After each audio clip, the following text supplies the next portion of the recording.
Letter G, which growth forces did you use the most to strengthen your church health? So meron tayo ditong 6 na growth forces. So ang sinasabi dito, alin doon among the 6 growth forces ang ang ginamit ninyo at talagang na-strengthen ang inyong simbahan. So evaluatein din nyo yun. Kasama yun sa i-evaluate. Ang sabi ni Christian Schwartz, use of these growth forces is the key to church health. So importante talaga na during the evaluation, makita ninyo at mapatunayan ninyo na yung 6 growth forces na yon ay talagang ginawa ng simbahan. Okay? Letter H, which growth forces would you like to use more in your next cycle? Okay, kung ginamit niyo yung 6 na yon, sigurado meron kayong paborito ron. O nakita ninyo na may resulta. So yun ang tinatanong dito. Alin daw doon sa mga growth forces na yon ang gusto mong gamitin uli doon sa second cycle na susunod. Now, letter I, how was prayer used during the first cycle? Paano daw ginamit yung prayer? Yung bang prayer ay naging part ng inyong ng inyong paggagawa ng mga pinagagawa sa inyo sa NCD doon sa first cycle? Yung bang prayer ay naging bahagi ng pag-walk ninyo doon sa mga pinagagawa ng NCD? So, yun ang tanong doon. How could you improve ownership, communication, and participation in your next cycle? So, ito yung sinasabi ko kanina. Paano nating magagawa na lahat ng member ng church nagpa-participate dito sa NCD? So, evaluatein ninyo yun. Kung dito sa first cycle, nakita ninyo na hindi lahat nagbigay ng kanilang partisipasyon, you have to do something about that. Para pagdating ng second cycle, hindi na mangyari uli yun. Dapat the second cycle, kung halimbawa 100 ang member ninyo sa simbahan, pagkatapos 50% lang o 50 lang yung very cooperative at nag-participate sa programa ng NCD, dapat malaman nyo kung bakit. Bakit hindi lahat nag-participate? Bakit hindi lahat nag-cooperate? Para sa ganon, pagdating ng second cycle, yung 100 na tao na yon, dapat kasama ninyo na nagra-run doon sa NCD. Okay. And letter K, how will you include the goals that were accomplished in the first cycle into the ongoing life of your church? Okay, ito, maganda rin to. How will you include the goals that are accomplished? Di ba meron tayong mga SMART goals? Nagawa na ninyo yung SMART goals. Dumating na doon sa, natapos na yung time allotted para gawin yung SMART goals na yon. Yung, halimbawa, isang SMART goals na yon. Now, ano ngayon ang gagawin nyo doon sa SMART goals na yun, nagawa na ninyo? Hindi nyo yun ihihinto. Kung halimbawa, meron kayo isang SMART goal, pagkatapos ninyo ma-accomplish yun, hindi nyo ito ihihinto, kundi sa halip, magpapatuloy pa rin ginagawa ng simbahan.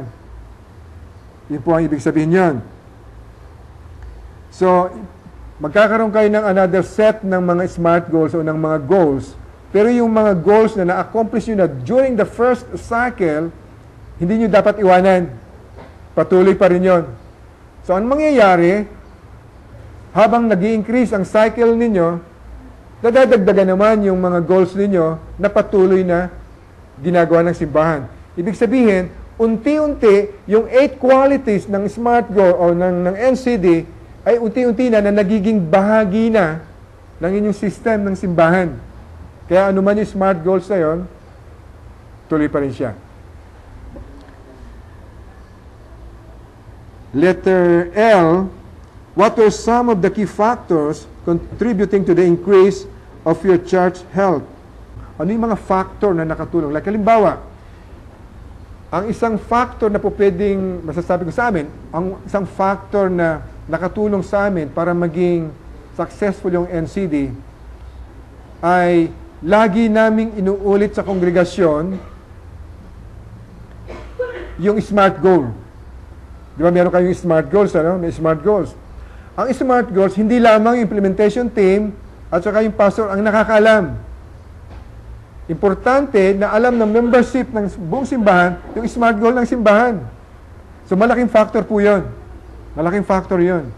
Para nun, kasi kung alam nila kung ano yung SMART goal, kasi sila yung lalapitan mo para gumawa nun eh. Kung di nila alam, hindi mo makukuha yung kanilang cooperation doon. So kailangan alam ng lahat ng member kung 6 ang SMART goals, dapat yung 6 na yon alam nila. At iyon yung kanilang aangkinin. Aangkinin nila yun. Para nun, kasama sila sa trabaho. Kasama sila sa trabaho. And they will do it happily with smile in their faces kasi alam nila sa kanila yun eh. Isang factor po yan. And marami pong factor kayong makikita. Like halimbawa, anong factor pa? The senior pastor halimbawa, the senior pastor is the head of NCD. Support lang niya yung kanyang implementation team although they are also leader. Itong pastor, dapat lagi niyang minomotivate yung kanyang implementation team. Kasi there are times na yung pastor nanghihina. Kung itong mga implementation team mo mahina din, pare-pareho na kayong mahihina. Pero kung yung pastor, lagi mong minomotivate itong implementation team mo, malakas sila. So, pag dumating ang time na nanghihina ka, mapapalakas ka nila kasi sila hindi mahina. So, yun yung mga factor po yun. Mga factor na along the way, nakikita natin. Letter M, what will you do differently in your next cycle? Paano mo ba may improve ang iyong sarili sa next cycle? Paano mo ba may improve yung leadership mo halimbawa dun sa NCD? Like halimbawa, nung nakaraang cycle o dun sa first cycle, medyo nagpabaya ka ng konti dun sa isang area na ito, pero dun sa second cycle, you want to improve. And letter N, what advice will you pass on to the next implementation team? Would it be good to write a short summary of key points for them?